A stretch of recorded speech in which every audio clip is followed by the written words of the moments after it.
Hello there, my name is Grant Liller, and today we're going to be running through the Ableton project of my new song, Can We Go Back, to show you how I made it, how I went about it, and give you an inside look at my creative process and what I do to make music.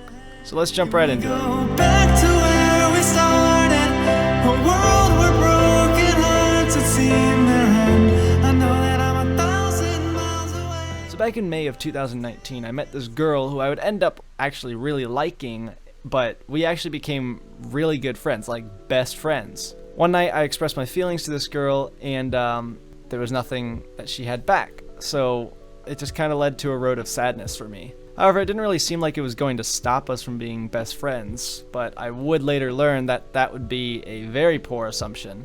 Shortly after I confessed my feelings, she started dating a guy, so naturally I got jealous. To keep it short and simple, that relationship went on for about 5 months, but at the time that this relationship came to an end, I did my best to help her get out of it. Now, there's a lot more to this part of the story, however, I just want to keep everything short and simple. So one night she brings up this idea to me, and she's like, should I break up with him? And I was like, yeah. Eventually she'd go on to date one of my closest friends, which, I mean, obviously really hurt me. This is about to get really heavy, so if you want to skip it, I've put a time mark on the screen to skip the heavy stuff. You will miss out on context, but you'll see what I mean if you do stick around.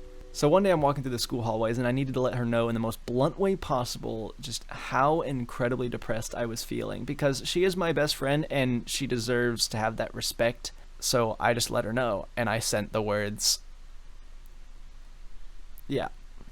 So that happened. After that, I locked myself in a practice room, and I tried to play piano, but I literally could not. I couldn't do anything that made me happy. I sat in a corner and cried, and I just let my phone keep buzzing, and eventually one of our directors came in, talked to me, and I was, for the most part, all good. Fast forward a couple weeks, and the marching band goes on their Disney World trip, and being a part of that, of course, both of us went. We hung out in a small friend group, which was me, her, another guy, and one of my best friends. Most of the days were pretty miserable, but on Saturday, after the parade, this girl had to go hang out with her parents, so it was just me, the other 3 guys, and a couple other people. So as we're in line for one of the rides, I sent him a text that said, I'm just glad she isn't here because it gives me a chance to clear my head. Later that night, I would see a group of 14 percussionists, and I was like, maybe I should go hang out with those guys. So I hopped over the ropes in one of the rides, and I joined them, and I looked back at her, and I was like, I'm just going to be happy. I later find out that that text would be shared with her by that friend that I so dearly trusted, and that basically led her to the conclusion that I was actually... So all that happens. A couple days after the trip, she breaks up with that boyfriend. And the next 2 weeks, however, are actually really happy for us. We are at peak best friendship level. However, these happy moments would be pretty short-lived, as she would deliver some bombshell news to me that she was dating that best friend of mine. Talk about being betrayed and backstabbed. The next 2 months were just absolute downfall and horrible. So come the end of February, she just totally cuts me off, and I'm shattered. I'm broken. For the next month, I really just don't know what to do. I'm just sad. I'm depressed, and you know, come April, I started thinking like, I need to write about this, and that's where this song kind of starts up. And all I wanted to do for this song was just sum up how I was feeling. It's been a lonely day. The rain seems to pour its heart away. The same thing I thought I did for you, and now there's nothing I can do. So the purpose of the first couple lines is to set the scene for the song. It's a rainy day, and the rain is pouring its heart out. I know it's hard to see, but I feel your pain complete. I meant the words are sad, but words don't clear the head. So the next line makes the assumption that maybe she's hurting as well, and I want to let her know that I'm hurting, even though, you know, we're not talking and she probably can't see that. And there's these apologetic words that I really meant when I said them, and I'm trying to get her to see that I really did mean the things I said, and I think of you as my best friend. But at the same time, I also understand that words don't clear the head. People don't forget how you made them feel. Can we go back to where we started? A world where broken hearts had seen their end. So the chorus opens up with these words that are just like can we just go back? Like, I like where we were when we first met. Can we go back there? Can we just start over on a clean slate? Can we go back to day one? You know, I remember texting paragraphs back and forth, getting to know this girl, hitting things off incredibly well, and just being good friends. I had never experienced that in my entire life, and I wanted to go back and feel that again. And the line after that isn't as literal as I wanted it to be, but it ended up being that way anyway. Can we go back to a world where broken hearts had seen their end?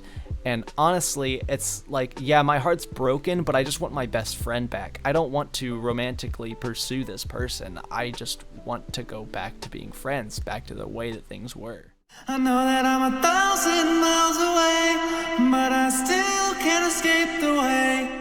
So the next line is an exaggeration, and it's not meant to be taken literally, although it can be taken that way in some people's cases. I kind of wrote this song for the future, thinking I was going to be in Los Angeles, thousands of miles away from home and away from this girl with nothing resolved. However, the hyperbole part of it is I feel thousands of miles away from you, even though we're 6 minutes from each other. But I still can't escape the way you made me feel alive. So the last line of the first half of the chorus is linked to the first line of the second half of the chorus, and it basically says, I just can't escape the way you made me feel. And how'd you make me feel? Well, alive. You know, this song is about not being able to escape the pain and just living with that day to day and just lonely night after lonely night. And you feel like dead inside. And that kind of leads into the literal portion of it. We found out you're the reason why. Thought that I would rather die than spend another day alone. So if you stuck around for the story, you'd understand what this line really means. And that's all I'm going to say about it, because the people that are here now have skipped the heavy stuff for a reason. But it is a literal line.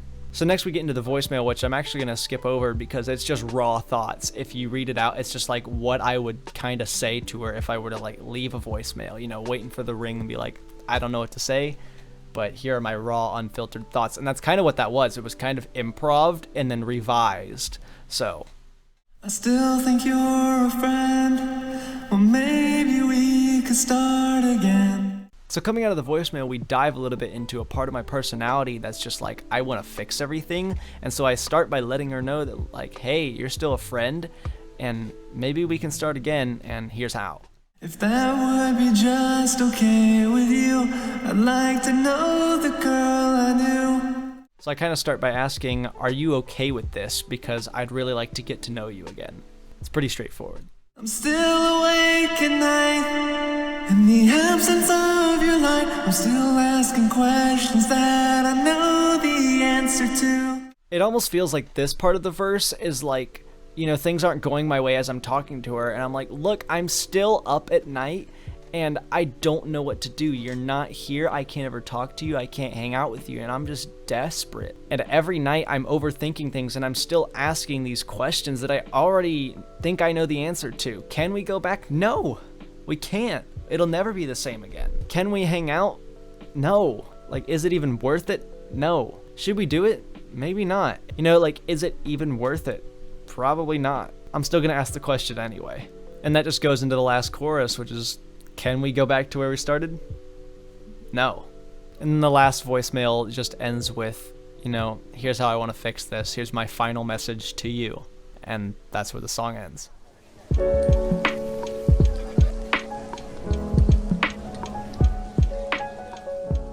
So now the question becomes, how did I get any of this? Where did this song start? The answer to that question is this piano part right here, which is just a basic pop chord progression, which is 1-6-4-5 in C major. And then it opens up the song appropriately, because that's where it all kind of started. So the job of any opening is to set your scene. You know, where does the story take place? And although the vocals later help with that, you want to retain your audience as it plays. So you start out by saying, hey, this song's going to be sad, but it's okay, I'm here to hug you. And that's the job of these pads that are right here.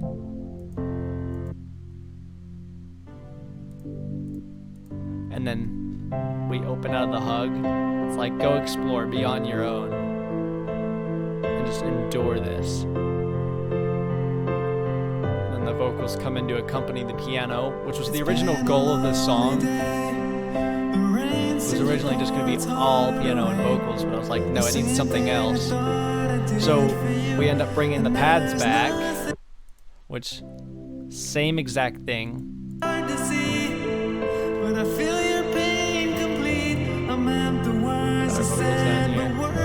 have a swell from the strings that enter and an organ. So the organ sounds very annoying, sounds like this, and you'll hear me, well, not really, but I'll be cutting it off because it likes to sustain. But it grows, and you have strings that enter, which sound absolutely beautiful. Thank you, Labs. It's so open. Like, that provides the meat to everything. Because if I take it out, it sounds like this. Very boring, but the strings just add every layer you need, really. And we've got some pizzicato strings. We've got our boom sub bass, electric bass, and then you have the actual attack of that bass going on here. And then everything decrescendos down. Now, this is where the voicemail comes in, but the purpose of that decrescendo right there is to create an intimate moment with the listener. It's like everything's just kind of back out and it's full, but then you bring everything in and you close everything off and you go into this just real, just intimate moment with the voicemail. And, you know, to indicate that it's a voicemail, I added the little sound effect. It's like, please leave a message after the beep, and I got you. So we go into that voicemail. Hey, I don't really know what to say right now. I Accidentally muted everything. I know you don't really want to talk about it. And the way that this voicemail is produced is just I cut off a lot of low frequencies. Hey, I don't But really know what to in say reality, right it's now. me like this. I know you don't really want to talk about it, So I gotta. but I still think we should. And also, one thing is, after the first line, I was recording it and I just wanted it to be one take, but I was laying like this and I cracked a knuckle just like that, and it got into the final take. And I was like, whatever. People think it's a sound effect. Say right now, I just.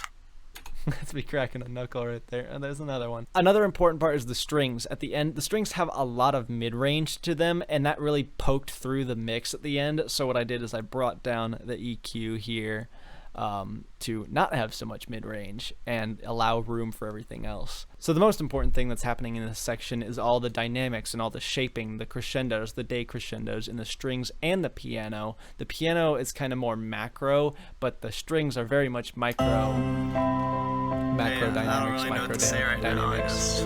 And it's literally like you're taking breaths with the strings, just like I still think we shouldn't live the rest of our lives this way. you're breathing. And I know that I screwed up. I messed a lot of things up for you, and I'm really sorry for that. You know, I don't expect you to believe this me. voicemail is the story that I mentioned at the Even beginning of the video. If you stuck around for it, you would understand that on a better level. But as the strings are shaping over here, we also have the piano just grows the entire time. The next thing I wanted to cover was this B melody in the piano, which goes like so. And this was a last minute addition when I was writing out the song, but I'm really glad that I added it, and everybody that was mentoring me through the process of making this song said it was a great addition, so I feel really good about that. So then the voicemail dies off here, I don't know. and then we're back into the next verse, and all the layers are taken out, and this is done on purpose because we're going to start growing. And so we have the first hint right here with the strings through I'd Like to Know the Girl I Knew. And that quiets back down again. And we have the entrance of the pads once again, which haven't been around for most of the song after the first chorus. And by after the first chorus, I mean before the first chorus. I'm still awake And everything is growing, and we also have the hint of the horns in the very background. The big horns. And they immediately back off. So yeah, when all these layers from everywhere in the song come together as one, we also add a new layer, which is those big horns, conveniently named Big Boys and Big Bois. And then also a new layer, we have my favorite tracks, the yells and cries, aka ah! We have the yells and the cries, which sound like so. Lots of reverb. A lot more than the other vocal tracks.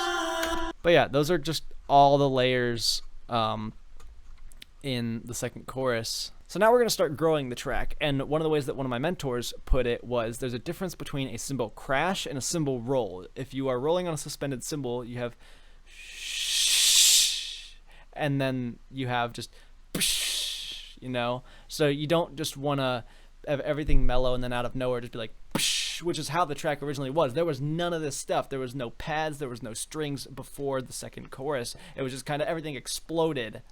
And the piano grew before that, and it was like, okay, here's a cymbal crash, what are we doing with it? And I mean, there weren't all the layers there at the time, but it was like, you know, are you gonna roll and like just let it be graceful, or are you just gonna come in and be like, bah, crash cymbal? So how do you properly build something? So the goal here is you want to take the audience to the payoff. So the goal of this is to make it very obvious that you're growing, and the way I chose to go about that was, hey, hint at the strings, hint at the horns, you know, there's growth. It's like something's stirring here, but then also the pads are growing, and I feel that. I'm making the low end rumble, and that's like bringing the listener's heart into it. So now that you've got the listener's heart into it, and they're expecting a payoff, when you deliver, it's going to be like, oh, man. You know, a couple other pointers are, you know, don't be afraid to explore pushing the boundaries of loudness. Obviously avoiding clipping, but, you know, keep the balances of everything. Keep the mixing of it the same, but raise the volumes. Another thing that helped with this was the bell curve crescendo, which in Ableton, when you make a line here, like so, and you hold down Alt, you can drag this line and do like a bell curve in any direction. Hey, that's a little wiggly. Hey, oh, look, smiley face. I don't even know what that face is, never mind. But that's kind of what's happening over here, is the bell curve crescendo in the strings, the organ, and the horns.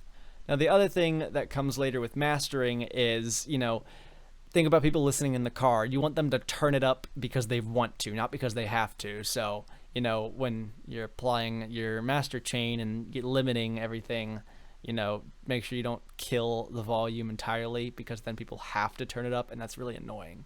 But, I mean, if they love your song, that's the only way you get around it, and that's the only way you get away with it.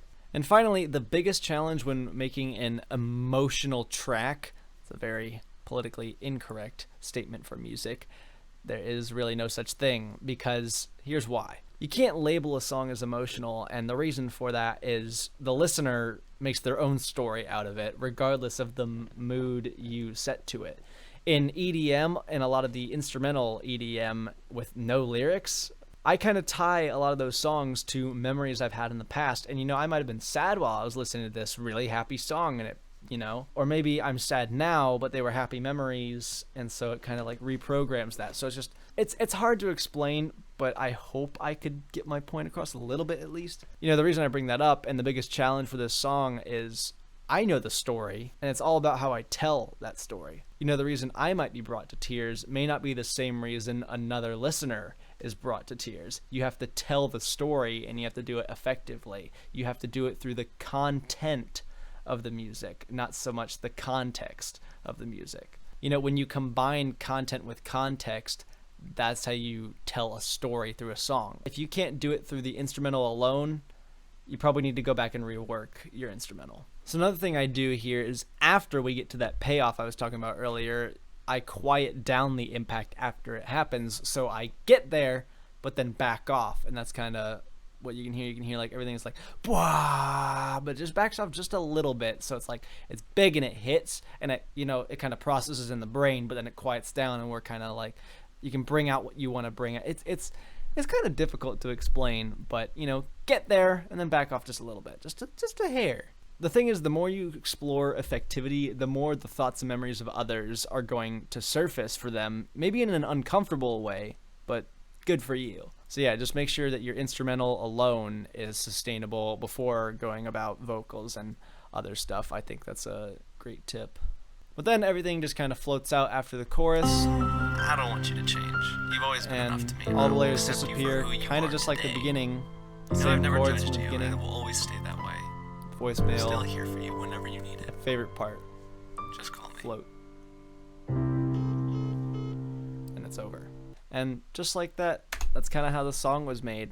I didn't really go much into, you know, the effects on each instruments. You know, most of it is just reverb and EQ. There's nothing really special, honestly, on any of these things. Back here in the chorus, forgot to mention, impact, and then glass shattering. you've probably noticed there have been some funny names on some of these things, like Big Boys and Big Bois. And that's because I have a sense of humor when I'm sad. So anyway, that's the end of the song. That's the end of this breakdown. There's not much to it other than everything is sent to a glue compressor afterwards, a saturator, and then mastered like so. Neutron is enabled. However, when I was playing through this, it'll cut out because it's like, demo, I'm gonna steal all your sound, you stupid idiot. And I was like, oh. But yeah, bass boosting, high, mid, dropping and boosting, frequency scanning, OTT, my favorite plugin, EQ3 to give coloration on the top, a limiter, all stock plugins for the most part, and then the free Ozone Imager to see, hey, what's the stereo width look like? Wasn't as bad as I was expecting. I was expecting this to be a total flop with the stereo width. But yeah, that was basically it. I'm not gonna go into my mastering process because it's kind of scuffed. But yeah, that's the end of the song. That's the end of the video. Thanks for watching. I hope it helped you get an insight to my creative process, told you a lot more about the story and what this song means to me, and maybe go give it another listen now with your better understanding and be like, you know? So I have no outro. Maybe stream my song on Apple Music or Spotify or wherever else you get your music, because it's available everywhere. Literally everywhere, even SoundCloud. My distributor doesn't even upload to SoundCloud. I did it myself. Okay, that's all I have to say. Goodbye now.